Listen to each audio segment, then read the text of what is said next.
Olá, tudo bem com você? Eu sou Roberto Kirizawa e hoje estou aqui com a minha esposa, Eustáquia Kirizawa. Olá, tudo bem? E hoje é mais um vídeo de respondendo as suas perguntas, respondendo os comentários que você coloca aqui pra gente. A primeira pergunta é do vídeo 50 coisas para destralhar agora na sua casa. E quem fez a pergunta foi Ana Cristina. E ela perguntou: onde você vendeu as suas tralhas? Tenho montanhas. Muito obrigado, Ana Cristina, pela sua pergunta. Um beijo. E quanto à sua dúvida, na verdade, para você desfazer das suas tralhas, existem várias possibilidades. Inclusive, nós vamos soltar alguns conteúdos, um cursinho sobre esse tema. Sim. No nosso grupo fechado, que é da comunidade minimalista, caso você tenha interesse de participar.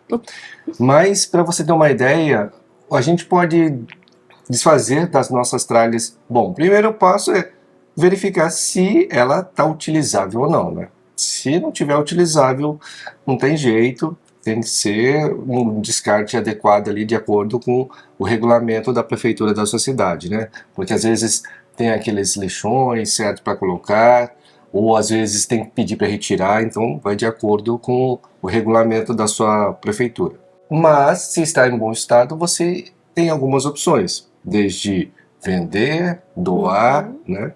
E entre vender e doar, você vai decidir, né? Basicamente é você quem decide. Geralmente eu faço o seguinte, né? Você está perguntando o que eu faço. Quando é roupa, geralmente eu costumo doar, né? Tanto é que no primeiro destralhe foram sacos de 50 litros cheios de roupa que foram doados. Sim. Quando são produtos assim mais caros, né, tipo eletrônicos, eu tinha bastante eletrônicos no meu primeiro destralhe, e eram eletrônicos que tinham um valor relativamente alto. Sim. Tanto na compra, quando eu fiz, mas ainda estava com um valor relativamente alto naquele momento, né? Então, para também ter aquele empurrãozinho final para desfazer daquilo, achei por bem vender, porque eu conseguiria recuperar o valor daquele investimento e era um motivador a mais, né? Naquela coisa de, sabe, aquela coisa que você fica pensando, puxa vida, será que eu vou me desfazer disso? Eu gastei tanto com isso. Então, é uma motivação a mais. Assim, eu vou recuperar uma parte do dinheiro. E com essa parte do dinheiro, você pode então aí aplicar, começa a fazer uma reserva de emergência para você. Então são alguns fatores que acabam auxiliando você também daquele empurrãozinho final aí para você fazer o destralhe da sua casa. Bom, então eu acho que é isso, basicamente, de forma rápida, passando a forma como eu desfiz com as minhas tralhas. A próxima pergunta foi feita no vídeo 6 maneiras de pensar para facilitar o destralhe da casa. Quem fez a pergunta foi a Jaqueline, e ela perguntou: tenho amado essa vida mais leve, com menos coisas, mas não entendo às vezes porque entro em uma loja de utilidades e penso, o que eu posso comprar hoje? Aí eu mesma respondo, mas eu não estou precisando de nada. Mesmo assim, eu não resisto e trago algo para casa. Isso é uma coisa complicada, né? Sim. Bom, primeiramente, obrigado, Jaqueline, pela sua pergunta. Um beijo. E é a vez do meu amorzinho aqui responder. Jaqueline, eu vejo aqui no seu comentário algo bem contraditório. Ao mesmo tempo que você está gostando de ter uma vida leve, que você realmente sabe que não precisa comprar determinado item, mesmo assim você compra. Se dentro da sua casa você realmente não precisa de nada e faz a compra, então eu te pergunto, que vazio é esse que você quer preencher dentro de você comprando um objeto que você não tem necessidade de ter? O que eu acho que acontece é aquela coisa das pessoas, isso é normal até, tá, Jaqueline? Assim, aquela recidiva, né? Assim, a mesma coisa, você às vezes ficou doente, não tratou bem aquilo e acabou tendo aquela recidiva, teve a doença novamente. Então, o que acontece muitas vezes é aquele hábito que ainda está enraizado em você. Então, para você conseguir mudar isso, é criar um novo hábito que vai ficar em cima desse para esse, né, esse não ser o hábito atual que você tem. Sim. Então, no começo é difícil mesmo, né? Mas você então tem que começar a se desafiar cada vez mais a poder fazer um passeio como esse, olhar uma vitrine e até achar as coisas bonitas, porque eu também passeio, eu também gosto de olhar uma vitrine bem feita, Sim. produtos bonitos, mas não por isso eu tenho aquela vontade, como eu tinha antes, de comprar, porque nós temos aquela coisa assim, é bonito, eu também quero, eu quero para mim, eu quero para minha sala, mas não quer dizer que você achou bonito que você Sim. tem que ter. Precisa levar para dentro de casa, né? Isso é a grande virada de chave, tá? Então, o que você pode fazer no começo? Sabe, eu acho que uma coisa legal para fazer é evitar esses passeios que te induzem à compra. Começa a fazer passeios em praças que você tenha perto da sua casa, né? Tenta ter mais contato com a natureza, tenta fazer coisas que não tão intrínseco àquele passeio de compras, aquele passar pelas lojas. Vai aos poucos fazendo uma mudança de hábito e, ao mesmo tempo, conforme você vai amadurecendo o seu pensamento, você vai fazendo uns testes. Então, de vez em quando, dá aquela desafiada. Do tipo assim, eu vou ver uma vitrine, mas eu não vou levar nada. Eu vou passear, mas eu não vou comprar nada. E até esse tipo de coisa, se você tiver outras pessoas que passeiam com você, fala que você está fazendo esse teste com você mesmo e pede ajuda. Sim. Fala assim, olha, eu estou querendo gastar menos, eu estou querendo controlar melhor meus gastos, vamos passear, mas você me ajuda? Me ajuda aqui. E eu não quero cair naquela besteira de comprar alguma coisa hoje. Hoje eu quero fazer um passeio sem compras.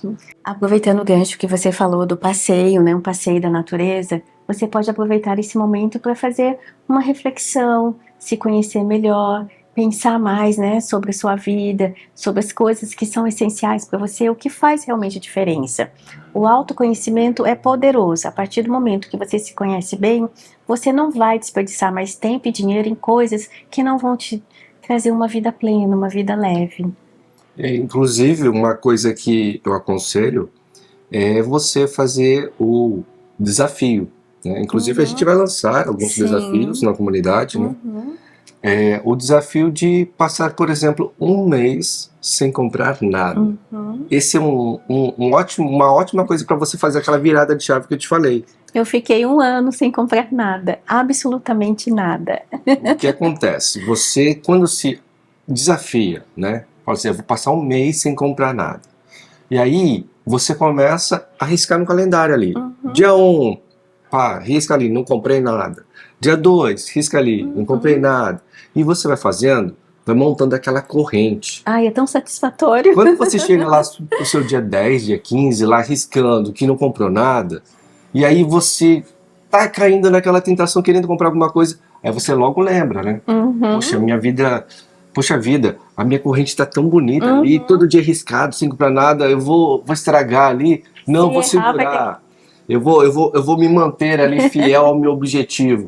E aí você consegue, né, cumprir esse mês. Você vai ver como isso vai ajudar. Sim. Porque dessa forma você vai ver que você é capaz, né? E aí você pode começar a cada vez mais aumentar esse prazo ou ter um controle melhor ali da sua vontade de comprar. É isso que eu ia comentar. Você vai perceber o quanto de controle você tem sobre a sua vida. Que afinal de contas é você que tem que ter o controle, não a mídia, a propaganda, uma vitrine. É exatamente você definir o que entra e o que sai da sua vida. A próxima pergunta foi feita no vídeo 30 coisas do dia a dia que eu só tenho uma. E quem fez a pergunta foi a Denise Dupas. Denise, um beijo. Muito obrigada. Pela pergunta. Aí ela pergunta: tem que ser sistemático para ser minimalista? Amo seus vídeos. É uma ótima pergunta, ainda bem que caiu até para mim responder, né? Porque eu acho que tem tudo a ver. Sim. Porque eu sou uma pessoa realmente bastante sistemática, só que eu não era minimalista. Então, ou seja, aí você já vai vendo que o minimalismo não tem muito a ver. Eu acho que ser sistemático pode ser um fator que auxilie, mas não é ele que vai determinar. Não, Né? nem um pouquinho. Eu não era minimalista, eu tinha bastante coisa, mas eu era aquela pessoa que tinha bastante coisa, só que organizada. Então, de certa forma, é bom e ruim, porque você organiza as coisas, mas você esconde elas. Né? Então, quando você, por exemplo, eu organizava todas as tralhas que eu tinha dentro de um armário. Tá bom. Aparentemente, quando você entrava, até não percebia tanto. Mas o problema é que realmente tinham esqueletos no armário. Né? Então tinha muita coisa, muita tralha que acabava ficando escondida, organizada, mas estava ali consumindo, né, espaço, consumindo dinheiro, e não é legal. Então, assim, o legal da pessoa que é sistemática é que num processo onde ela está fazendo uma alteração de hábito, uma arrumação ali, depois de destralhar, facilita um pouco. Sim, ela nesse acaba momento. sendo mais disciplinada, né? Mas não é o fator que vai dizer, se ela não for sistemática, ela não vai ter sucesso. Não vai ser minimalista, né? Não. Acho que não tem muito aí. Esse fator pode se auxiliar em determinado momento, mas não é isso que vai dizer, não. É verdade. Eu mesma já conheci pessoas que eram bagunceiras, desorganizadas, se tornaram minimalistas e a casa é um brinco, é totalmente organizado hoje. É, porque mesmo que a pessoa não seja sistemática ou seja muito organizada, quando você tem só o essencial, fica mais fácil de organizar Muito. naturalmente, né? E automaticamente a pessoa percebe, né, o como ela era antes e como ela se tornou agora e a vida ficou muito mais fácil. Então vamos para a próxima pergunta. Sim. Agora eu que vou fazer a pergunta. A pergunta é no vídeo Minimalismo, 10 hábitos de consumo que jogam seu dinheiro no lixo. Ui. A pergunta é da Lucinha. Então, obrigado, Lucinha, pela pergunta. Um beijo. A pergunta é: como seria mobiliar uma casa no minimalismo? E aí, a minha esposa que vai responder. Qual é a premissa? Primeiro é você saber o que é essencial, que você precisa ter dentro de casa, que você realmente vai usar. Não adianta querer comprar um móvel lindo, maravilhoso, que viu na revista, né? Numa revista de decoração, querer ter em casa, sendo que ele não vai ter nenhuma utilidade para você. Às vezes não tem espaço, às vezes não é confortável. Sim. Né? Então tem muito detalhe. Você tem que primeiro entender a utilidade que ele vai ter na sua vida. Sim. Se ele é útil, se você precisa, tem espaço e tem o dinheiro para comprar, por que não? Né? Começa por aí. Então, não é difícil, gente. Não é um bicho de 7 cabeças. Sabe, eu costumo falar assim: quando você tem um cômodo para ser mobiliado, primeiro você pensa, como eu quero que esse cômodo seja? Para que eu vou usar ele? Qual vai ser a utilidade que eu vou dar para ele?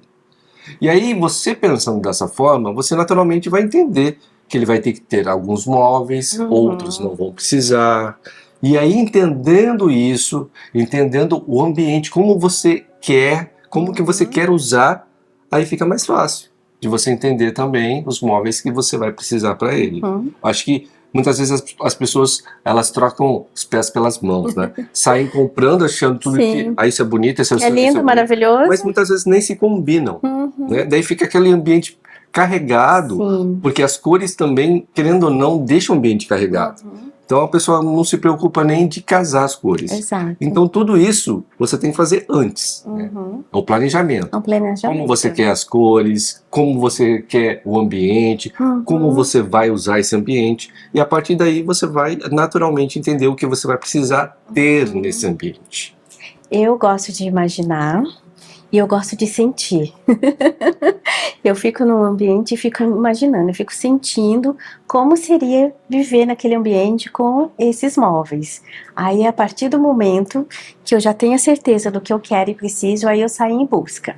Mas uma coisa muito importante que eu gosto também é comprar coisas que sejam fácil de manutenção. Nada trabalhoso, que acumule muita poeira também. Porque no minimalismo é isso, né? É ter coisas que te dê tempo para outras coisas. Exatamente. E você tem que pensar tudo isso antes, né? Porque depois que sair comprando só porque achou bonito, mas não pensou na funcionalidade, aí depois fica complicado, né? Sim, Porque nós pensamos assim, queremos ter tempo para viver, né? Não ficar só limpando e dando manutenção dentro de casa, que às vezes consome um tempo, uma energia desnecessária. Sim, totalmente. Então seria isso o nosso conselho. A próxima pergunta foi feita no vídeo, também 51 coisas que eu não compro mais, e foi feita pela Clubeleza. Ela perguntou: você digitalizou sua biblioteca como? Usa o Kindle ou existe uma outra maneira de fazer isso? Olha, no começo, quando eu comecei todo esse processo de minimalismo, de digitalização da minha biblioteca, naquele momento o Kindle ainda estava bem no começo, né, entrando no mercado brasileiro. E não tinha tantas opções ainda. Então, naquele momento, tinham várias outras editoras também querendo abocanhar esse mercado, e eu cheguei a experimentar algumas, né? Eu lembro que eu experimentei lá Editora Saraiva, vários aplicativos, inclusive do Kindle. Por que isso? Porque muitas vezes um livro que eu queria ler não tinha numa determinada plataforma, aí eu buscava em outra, e eu comecei a ter algumas plataformas. Mas aí um conselho que eu dou agora, depois de toda essa experiência, né? Usa o Kindle. É a Porque melhor opção. dessas plataformas todas que eu fui comprando livros digitais, algumas delas deixaram de existir. Então foi um investimento que eu fiz E se perdeu. acabou se perdendo, né? Então, e o Kindle se perpetuou, e nós, pelo que vemos, né, a Amazon, ela está forte aí no mundo inteiro, Muito. né? E não tem, acho que, possibilidade dela cair ou parar com esse serviço aí nos próximos anos. Sim. Então, eu acho que para ir numa coisa mais certeira, né? Eu acho que a biblioteca do Kindle, né? Hoje em dia, ela está bem completa e ajuda bastante. Nós também acabamos utilizando o Audible como sendo uma forma, que o Audible também é da Amazon, mas é uma biblioteca de livros e de audiolivros, porque daí a gente pode ter a condição de, no momento que está fazendo uma caminhada, ou lavando a louça, a gente vai ouvindo o nosso livro, que é bem legal. Tem alguns livros que tem uma narrativa bem bacana. Sim. Eu vou deixar inclusive o link aí da Amazon para você, do Kindle, né, e do Audible para você ter acesso aí caso você tenha interesse. E por último, alguns livros muito específicos, livros antigos que eu tinha em PDF, eu ainda mantenho eles, né, numa pastinha ali. E hoje em dia, tanto celular como computador, como tablets, conseguem ler arquivos PDF. Então eu também leio esses livros antigos que eu tenho em PDF. Mas, de forma geral, hoje em dia eu mais leio mesmo no Kindle. E utilizo o aplicativo Kindle no celular. Né? Então eu não tenho hoje em dia o aparelhinho, né, do Kindle para ler. Eu sei que vários inscritos aí já recomendaram, falaram que vale a pena, descansa a vista e tudo mais. É uma coisa que eu tenho pensado, né? Mas no momento, como minimalista, eu acho que tá me atendendo o celular. Só no momento realmente que eu ver que talvez valha a pena, um custo-benefício, eu experimente. Mas nesse momento é dessa forma que nós utilizamos, né? Sim. E o legal é que a gente consegue levar para todos os lugares, né? Onde quer que vamos, podemos, algum momento, fazer uma leitura. Sim. Sem carregar peso, que essa é a melhor parte. Exatamente. Principalmente, né? A gente morava no Japão, quando fomos para o Japão, já ter esses livros digitalizados ajudaram bastante, porque, imagina, o livro, ele pesa, né? E faz volume na bagagem. E depois, voltando para o Brasil, a mesma coisa. Imagina, né? Ter que carregar uma biblioteca de livros cada vez que você faz uma mudança. O custo do transporte, mas todo esse trabalho de peso, de mala, acho que acaba inviabilizando você ter uma biblioteca física, mas a digital fica bem tranquilo quanto a isso.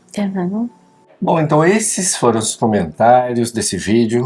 Espero que você tenha gostado. Espero que tenha acrescentado um pouco aí na sua caminhada, né, na sua caminhada evolutiva, porque na hora que nós respondemos, nós também aprendemos. Né? Na hora que nós pensamos, somos instigados a refletir sobre um determinado assunto, é o momento também de poder aprendermos, porque fala, né? Fala-se muito. Quando você ensina, é que você realmente está aprendendo algo. Então, a oportunidade disso também, para a gente poder evoluir também, junto com você, para a gente poder ter mais condições de cada vez poder auxiliar, né, as pessoas que estão dispostas a seguir esse estilo de vida. E eu acho que juntos nessa caminhada a gente pode cada vez alçar voos maiores. E essa troca é maravilhosa. Enriquece muito a nossa vida. Se você acredita que este conteúdo teve valor para você e pode ajudar alguém que você conheça, compartilhe como demonstração de carinho. Muito obrigado e até a próxima!